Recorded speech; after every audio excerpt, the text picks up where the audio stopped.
Baada ya wiki kadhaa za Manchester kushindwa kukamilisha baadhi ya dili zake muhimu kwenye dirisha hili la usajili, ghafla mambo yamebadilika sana. Kwanza ilikuwa ni dili la Ederson kuvunjika katikati ya wiki, kisha leo hii mapema zikafuata taarifa za Mbeleji Yuri Tielemans kujiunga na Manchester United. Lakini baadaye jioni ya leo Manchester ikatangaza rasmi usajili wa Andre Santos. Hapa lazima tuseme Andre karibu United, ama Kibrazil wanasema Bem-vindo kwa maana ya karibu.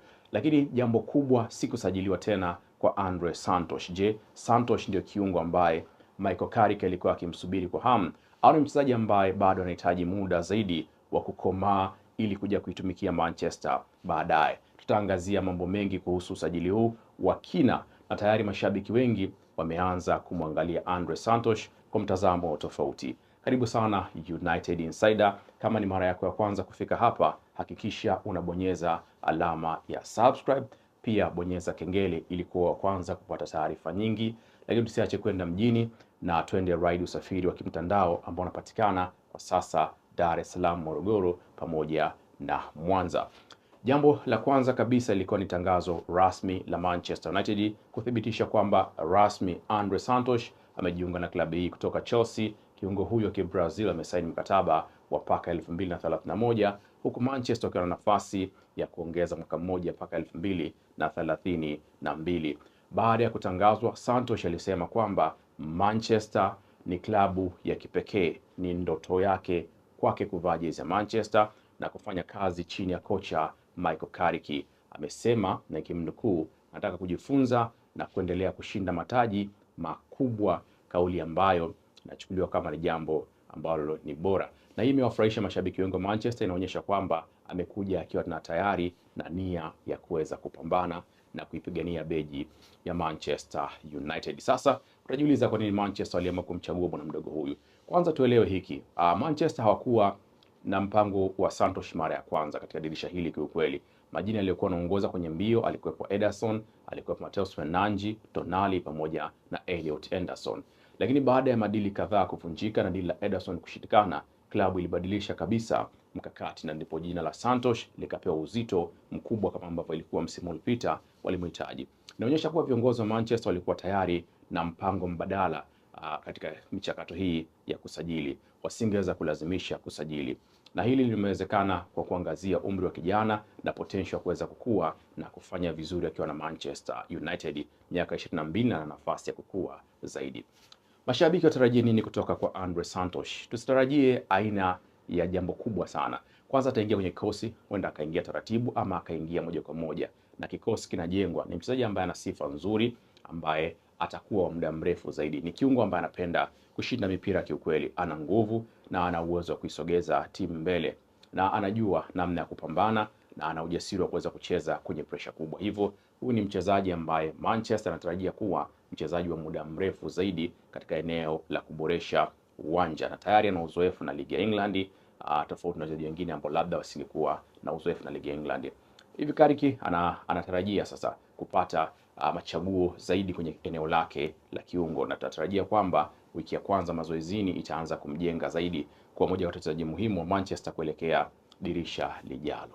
Swali kubwa litabaki, je, atafanikiwa na Manchester? Hii ndio swali ambalo mashabiki wengi wa Manchester watakuwa wanajiuliza. Kwa miaka kadhaa Manchester imekuwa na changamoto ya kukuza vipaji ambavyo aidha wanavinunua nje au wanakuwa navyo ndani. Wachezaji wengi walikuja Manchester wakiwa na matumaini makubwa, lakini hawakuweza kufikia kiwango ambacho walitarajia. Sasa Santos ana nafasi ya kubadilisha simulizi hiyo na kuwa simulizi bora zaidi. Kama ataendelea kukua vizuri chini ya kocha Michael Carrick, anaweza kuwa moja ya viungo muhimu wa United kwa miaka mingi ijayo.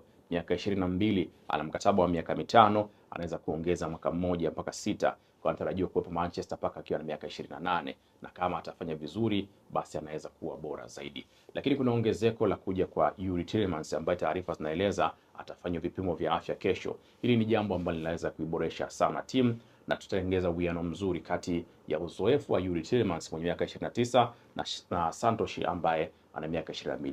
Santos ataleta ubunifu, lakini Yuri ataleta uzoefu na ubora zaidi, na ukichanganya na kina Kobbie Mainoo, basi uwezekano wa kuibadilisha kiungo ya Manchester ni kubwa sana kwa kutumia Yuri Tielemans Santos pamoja na Kobbie Mainoo. Kwa hiyo huu sio usajili wa jina kubwa, huu ni usajili wa maeneo bora zaidi. Manchester imekuwa ikiangazia usajili bora na sio wa jina kubwa kabisa. Ni jukumu sasa la kocha Michael Carrick kumsaidia Santos kufikia uwezo wake wote. Ni jukumu pia la Santos mwenyewe kuweza kuthibitisha kwamba Chelsea walifanya makosa kumwachia na kushindwa kumpa nafasi ya kutosha. Santos ni bado kijana, atakuwa nyota wa baadaye, inawezekana wa Manchester kama atafanya vizuri, lakini ujio wa mchezaji mwingine kama Youri Tielemans tutategemea kuona kwamba itasaidia sana kuboresha eneo la kiungo la Manchester United ambalo kwa muda kadhaa limekuwa likiyumba, lakini chini ya Michael Carrick tunatarajia kuona analijenga upya eneo la kiungo, na hapa tunatarajia kwamba hii timu itakuwa na ushirikiano zaidi kwenye eneo la kiungo. Youri pamoja na Andre Santos sio wakabaji 100%, lakini wakicheza pamoja kama ambavyo mfumo mpya tunatarajia utakuwa ni kuweza kutengeneza kiungo ambayo ni bora zaidi. Wengi wanamtazamo kwamba vijana wote walioletwa kwa maana ya Santos pamoja na Youri Tielemans sio wakabaji 100%, lakini kwa sasa kuna formation mpya na tofauti za timu ambazo unatumia viungo karibu watatu kuweza kukaba pamoja na kuifanya timu ibalance. Wanapanda pamoja, wanarudi pamoja na wanasaidiana. Kumekuwa kuna mabadiliko ya kutokuwa kina namba 6 pamoja kwa moja. Unaweza kuwa na mtu, unaweza kuwa na watu watatu tofauti na namba 6 mmoja ambaye ana nguvu zaidi na mapafu ya kukaba. Kuna kina Caicedo wachache sana duniani kwa sasa. Hivyo makocha wanajaribu kutengeneza mifumo mingine ambayo inaweza kuisaidia timu. Luis Enrique amefanikiwa hivyo na PSG yake na wale vijana watatu, Wareno wawili pamoja na Mhispania mmoja. Hivyo pia tunatarajia Manchester kuwa na Youri Tielemans, kuwa na Andre Santos pamoja na Kobbie Mainoo, na akiongezeka kiungo mwingine klabu inaweza kupambana angalau kuelekea msimu ujao. Kwa hiyo rasmi kabisa Santos anapewa jukumu la kuwa Manchester na kuweza kuipigania beji ya Manchester United. Wewe mshabiki wa Manchester, sijui una mtazamo gani? Niandikie maoni yako hapo chini. Unafikiri huyu anakuja kutibu matatizo pamoja na Youri Tielemans, ama ni michakato ile ile ya kupigwa na tunahitaji kwenda sokoni kuongeza mtu mwingine bora katika wakati huu?